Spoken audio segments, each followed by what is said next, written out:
15,000 Delaware and New Jersey members who gave their lives during World War II and the Korean War. At this time, we ask that you observe a moment of silence for those names inscribed on the memorial and for all who have given the last full measure. Can you please rise?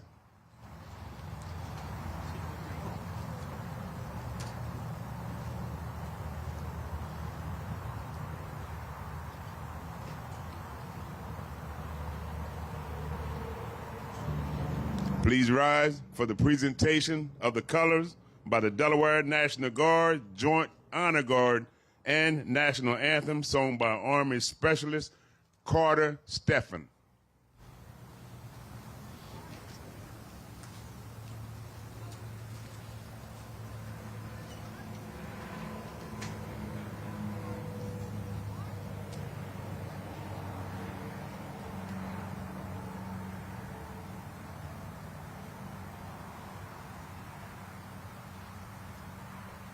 Marching out first, or do I just start?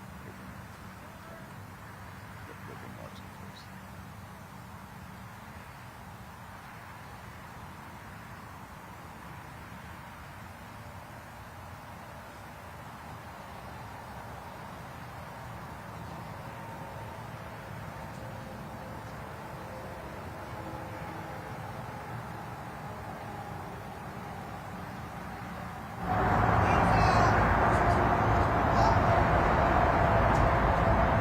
Present the colors.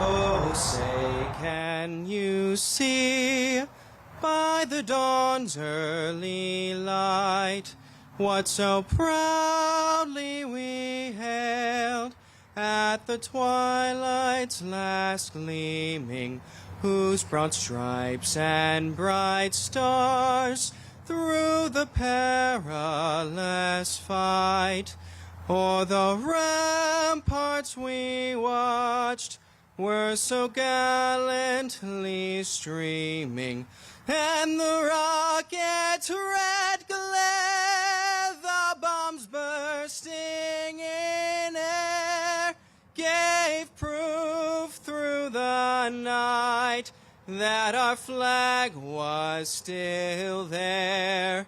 Oh, say, does that star-spangled banner yet wave o'er the land of the free and the home of the brave?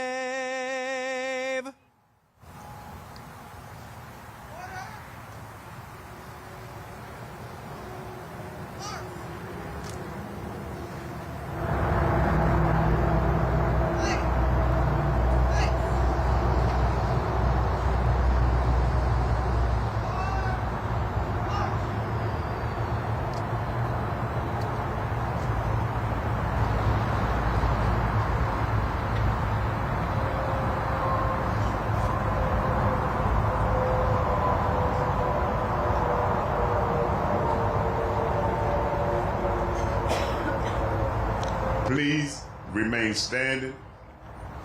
I now ask for the chaplain, Andrew Weiner, to come forward to deliver our invocation.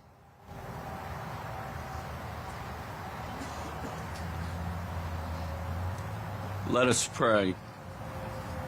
Almighty God, you give us life and breath. We gather here to honor those who have served our nation and gave their last full measure.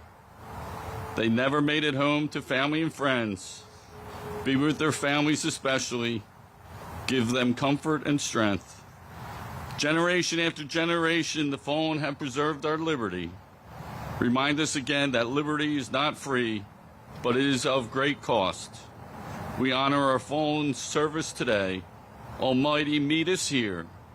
You are the author of life and freedom. Amen. Amen.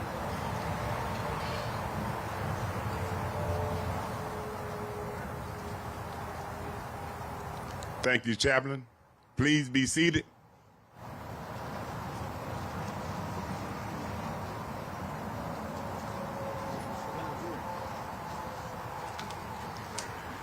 At this time, we would like to recognize our distinguished guests in the audience. Please stand when recognized. The 46th President of the United States, the Honorable Joseph R. Biden.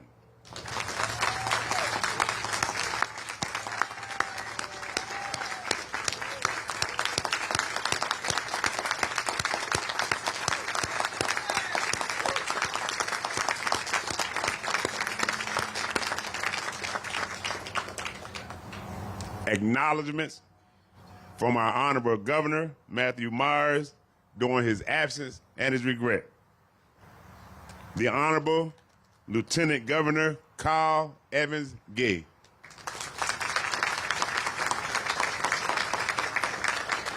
The Honorable U.S. Senator Lisa Blunt Rochester. The Honorable U.S. Representative Sarah McBride. The Honorable former U.S. Senator Tom Carper.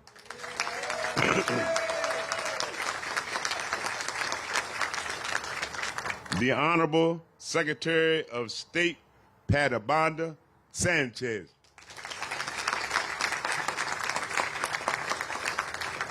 The Honorable Delaware Attorney General Kathleen Jennings.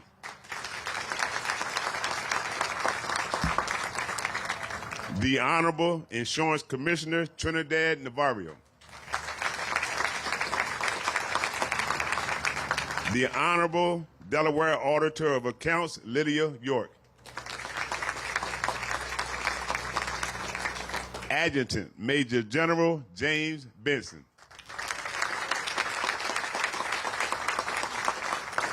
President pro tempore of the Delaware State Senate, Senator Dave Scola.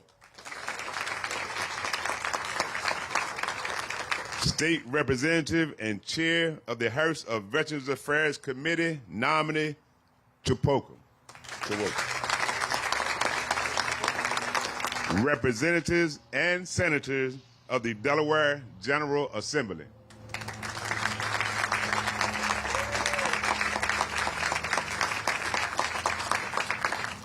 Executive Director of the Delaware River and Bay Authority, Tom Cook.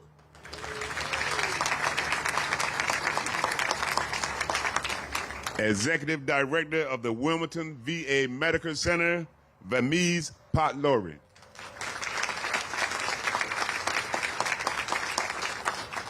Acting Director of the Office of Veterans Services, Dennis Linden.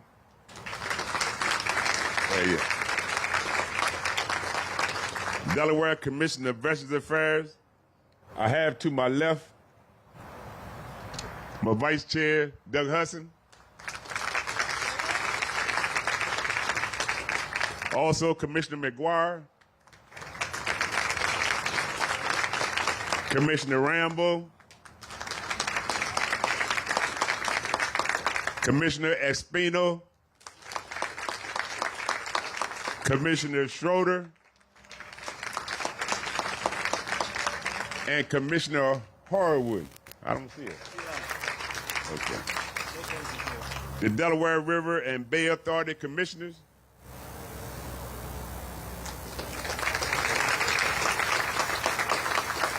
And last but not least, our Gold Star families.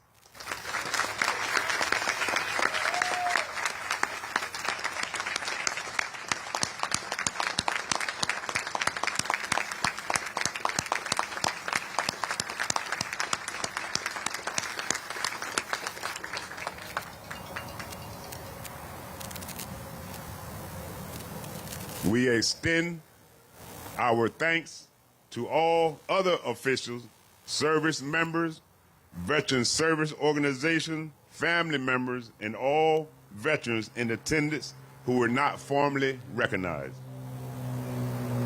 It is now time for our Memorial Day messages. At this time, please welcome former U.S. Senator Tom Carper.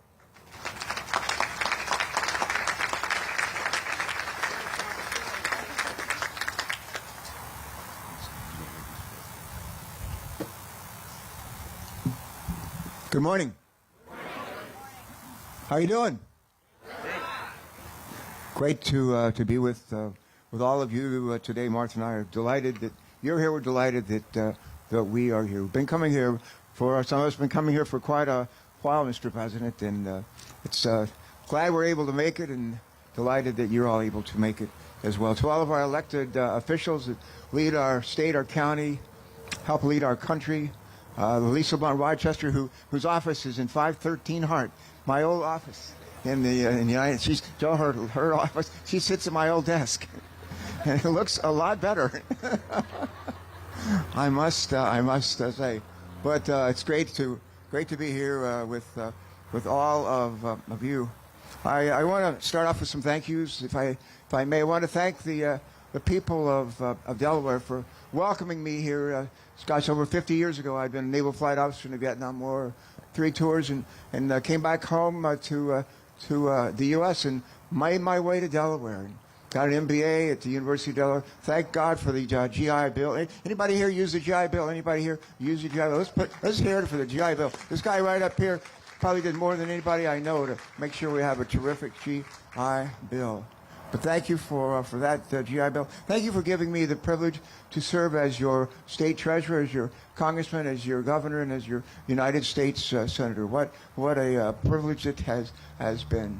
I want to. My job is to sort of like to introduce the 46th president of the United States. Ever try to introduce somebody that doesn't need an introduction? Well, at this audience with these people and all of you here today, this particular fellow doesn't need an introduction. My guess is that all of us could come up here and everybody could help give that introduction. But I think it falls on me to do that today. Before I do that, I want to take a minute, if I can, and share with you. Not everybody knows how we ended up with Memorial Day. In fact, my guess is most of us don't. And I'm just going to take, before I introduce President Biden, I'm going to take just a minute or two and just kind of tell us where Memorial Day came from. How do we end up with Memorial Day in this country? A fellow named Frederick Douglass, one of the early giants in the history of our country, believed that Decoration Day, some of you may remember Decoration Day, which was the original name for Memorial Day, was our nation's most significant holiday. On May 30th, 1871, the 4th annual observance of Decoration Day, he honored the unknown Union soldiers at Arlington National Cemetery who died in the Civil War. Douglass spoke that day of his concern that with the passage of time, the lives of 400,000 Union soldiers who died in that war, and even the meaning of the war itself, might be forgotten. He asked that day a question. He said, what should we remember them for?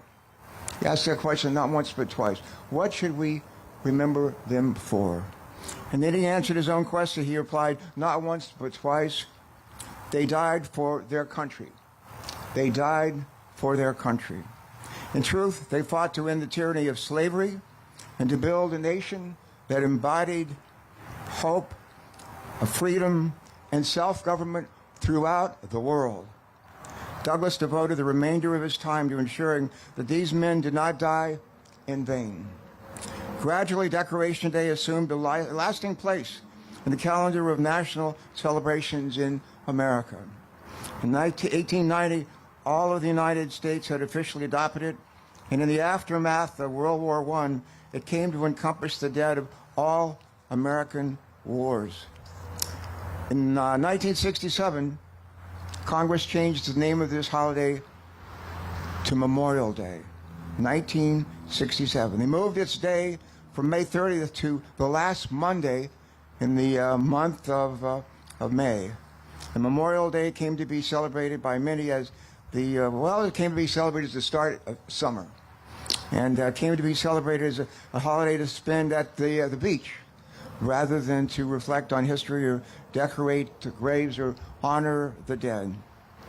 If Douglas were alive today, he would probably be shocked, maybe appalled, by the distinction and rancor that characterizes so much of the public discourse that takes place in our nation's capital and across America.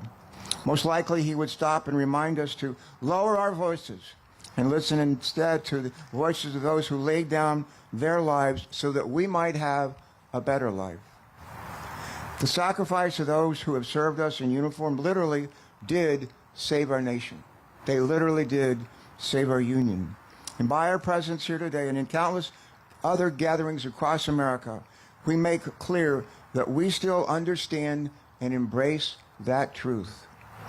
And now for a few words about our 46th President of the United States, Delaware's Joe Biden. And again, many people in the audience they could stand up here and do this by heart. And we know him for so long, and so I'm not going to dwell at length about his bio. But I do want to tell you three really quick stories that I think say a lot more about him than any recitation of his bio. First of all, a bipartisan infrastructure bill. Joe Biden had been president for like a week. Then he called me on the phone in Washington and said, Tommy, I want you to come over to my office. I want you to come over to my office this week in the Oval Office, and I want you to bring a couple of Democrats, a couple of Republicans from your Committee on Environment and Public Works, and I want us to figure out how we're going to not just talk about an infrastructure bill, an infrastructure program for our country, but actually build one. And 6 days later, I was in his office, and I had with me Shelley Capito, Republican from West Virginia, and several others, Ben Cardin from Maryland, and others. And we sat there with the president. And I'll never forget that day. My guess is you won't either, Mr. President. And what he said to us that day is he said, we got to stop just talking about rebuilding our infrastructure, our roads, our highways, our bridges, our airports, our railroads, our ports. We got to actually do it. And he said, I want you to, looking at us as served on the Environment and Public Works, I want you to report out a committee, a bill by Memorial Day. I want you to report out to the Senate a bill by Memorial Day. And we said, yes, sir. And we talked for it a little bit longer and then left. And I remember standing outside of your office and someone said to me, who's going to do this? And I said, we are. We are. By the end of that summer, we actually took up on the Senate floor and the House floor the biggest infrastructure bill ever in history of the history of our country. And before Thanksgiving, President Joe Biden put his name on that legislation, and we were off and running. But it took his leadership, his insistence that we have not just Democrats in the room, but Republicans as well. Not just the House, but the Senate. And that's what we did. And it led us to the biggest infrastructure bill ever and helped launch one of the strongest economic recoveries in the history of our country. That's one story I wanted to share with you. Another story I want to share with you deals with Ukraine. Anybody here ever been to Ukraine? I know some have. Some have actually been to Ukraine. And President Zelensky, the president of Ukraine, wonderful human being, was speaking a couple of months ago to a combined session of the House, of the Senate, and we all gathered in the old Senate chamber, and it was really packed, really crowded, and President Zelensky was introduced. And I sat in the audience, like right where you're sitting, that far away. And he was up here, was introduced to speak and spoke. I was wearing that day, as I am today, a lapel pin that combines the U.S. flag and the Ukrainian flag. And I noticed in the course of his remarks, his eyes kept coming back to my lapel pin, my flag pin.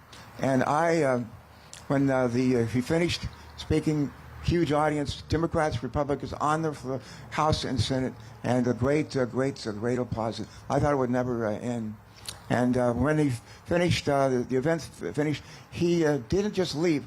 He literally walked over to where I was standing. And I stood up, and I said, Mr. President, you are a hero. To President Zelensky, I said, you are a hero. He took his hand, I'll never forget it. He put it right on this lapel pin that has the Ukrainian flag and the American flag. He put it right there.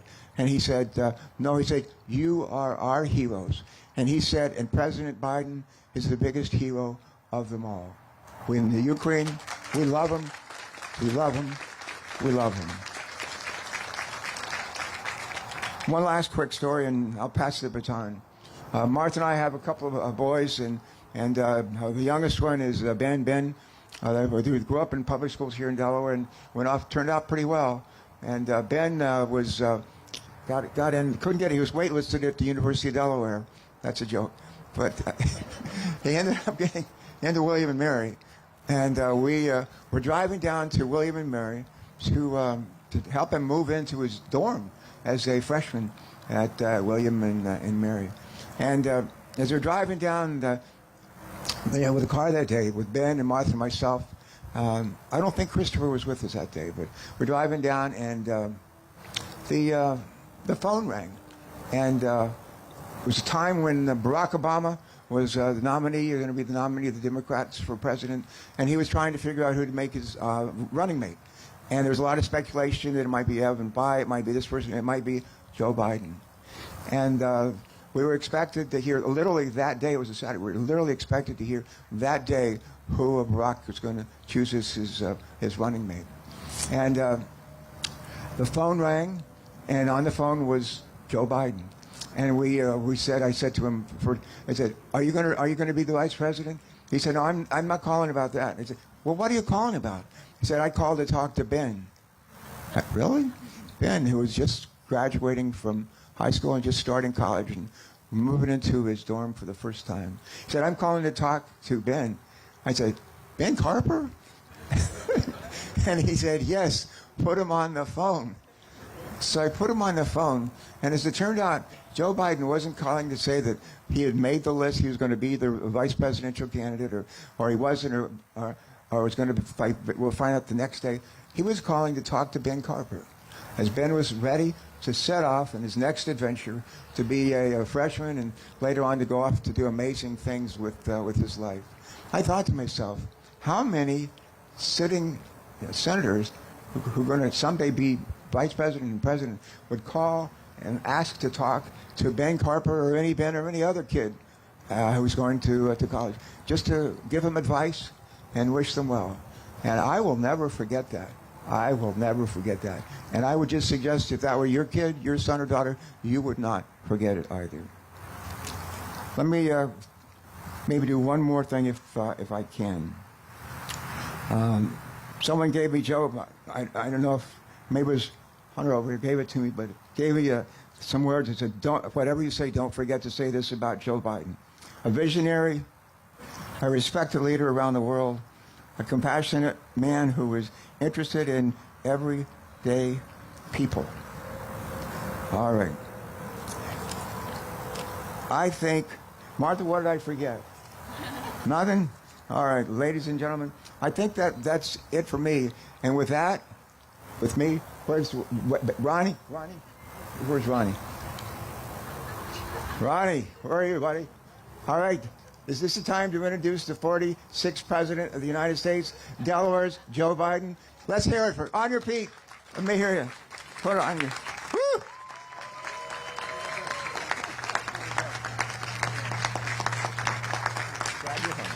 Glad you're home. Thank you. No, come on. You can do better than that. Go on. Knock it out of the park.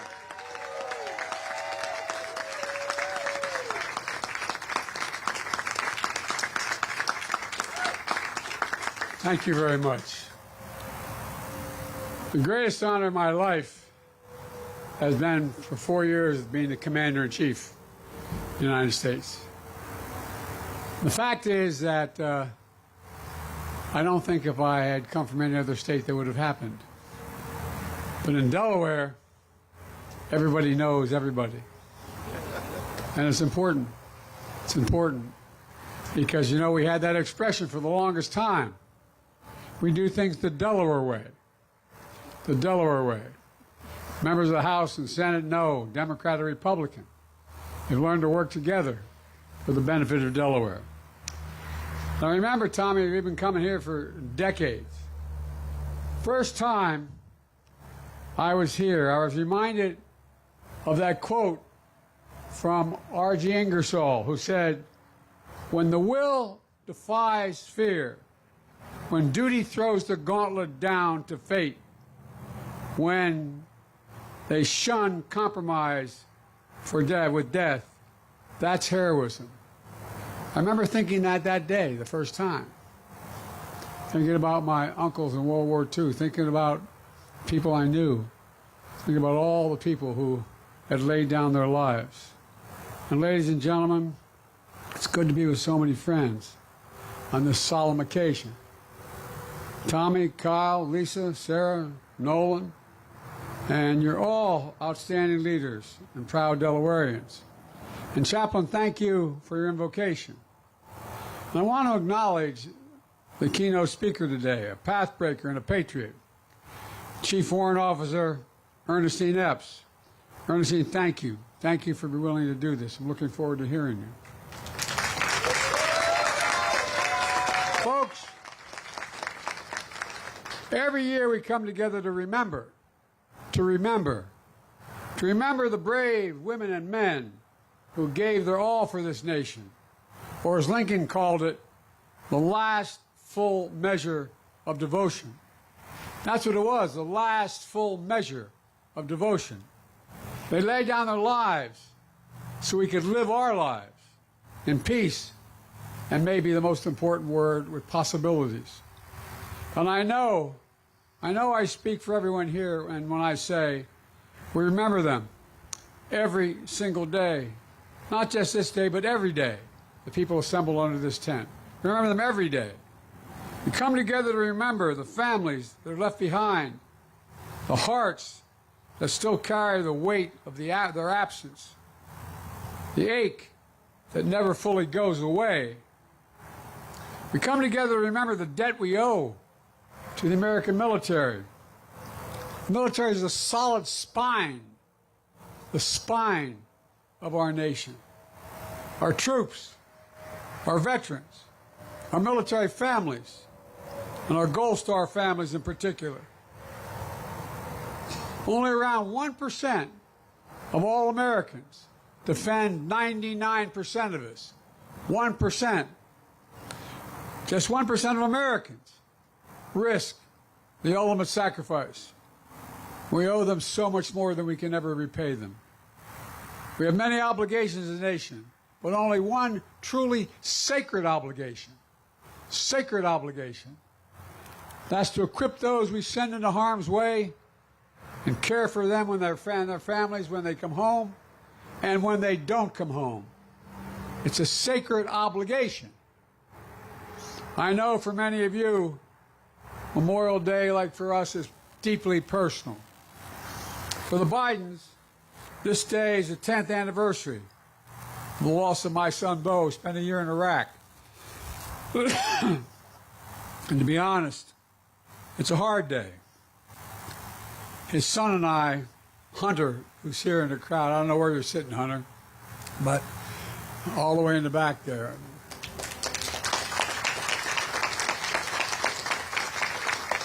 His daddy came to this event with me about the same age when he started. He just graduated from high school, heading off to college. And you know, it's being with all of you, but quite frankly makes things a little bit easier. It really does. So thank you for allowing me to grieve with you. Some of you knew my son Bo. He served in the Delaware National Guard, including a year in Iraq.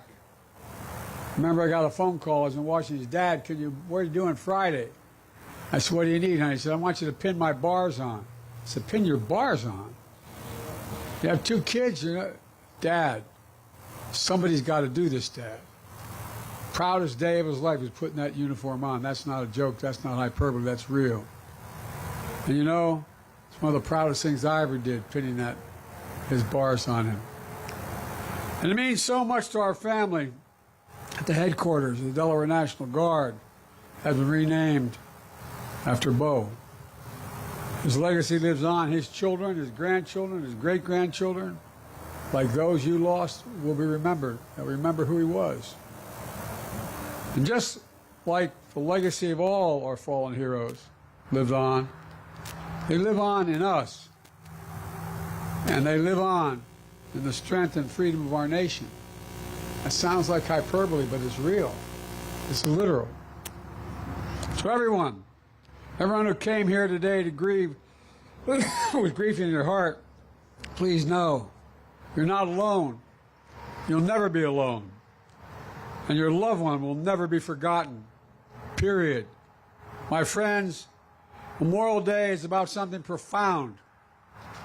Our politics have become so divided and so bitter. All the years I've been doing this, I never thought we'd get to this point. But we are. Our troops don't wear a uniform that says, I'm a Democrat or I'm a Republican. It says, I'm an American. I'm an American. That's who I am. I'm serious about this. I'm not joking. And folks, our politics has become, as I said, so divided. They wear the uniform of the United States of America. The only nation in the world, literally, not free, the only nation in the world founded on an idea. An idea. Every nation was founded on geography, ethnicity, some unifying principle, but not an idea. The idea of America was founded on, we hold these truths to be self-evident, that all men and women are created equal, endowed by the Creator with certain inalienable rights, life, liberty, pursuit of happiness. We mean it.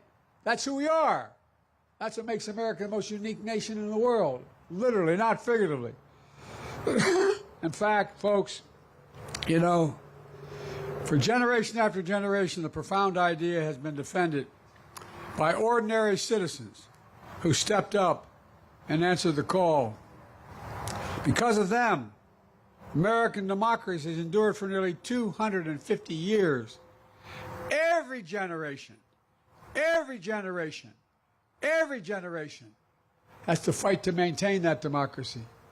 Every time, every generation. Because of them, our government is still of the people, by the people, and for the people. They are we, and we are still free. And now, we must make sure that sacrifice has never been in vain. Let me close with this. The women and men we honor today who are no longer with us, but you can still hear their echoes. Literally, can't you, if you lost anybody? You can hear their echoes. The echoes of their voices. They're asking, what will we do?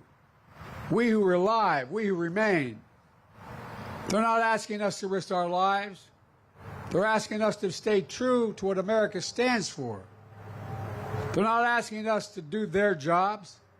They're asking us to do our job, to protect our nation in our time, now, to defend democracy, to be part of something bigger than ourselves. So today, let's renew our pledge to honor our heroes. I mean this sincerely. Renew our pledge to honor our heroes. Think of what they did. Think what they'd be doing if they were standing here today with us. Not only with our words, with our deeds. To care for their families. To support our veterans. With more, not less. I get really angry when I hear about veterans are seeking too much. They're not enough. That's why I wrote the legislation relating to Gold Star families and the rest. It's an obligation we have. It's a matter of honor. Honor. Ladies and gentlemen, to make sure our democracy always lives up to their bravery. To their bravery.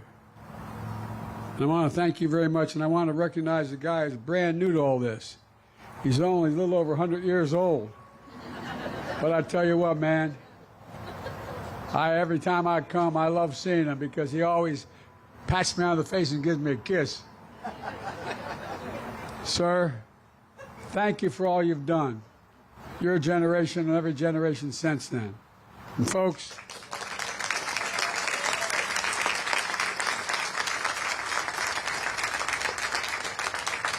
and I want to say this from the bottom of my heart. Thank you, particularly to the Gold Star families. Thank you, thank you, thank you. the country owes you. Thank you.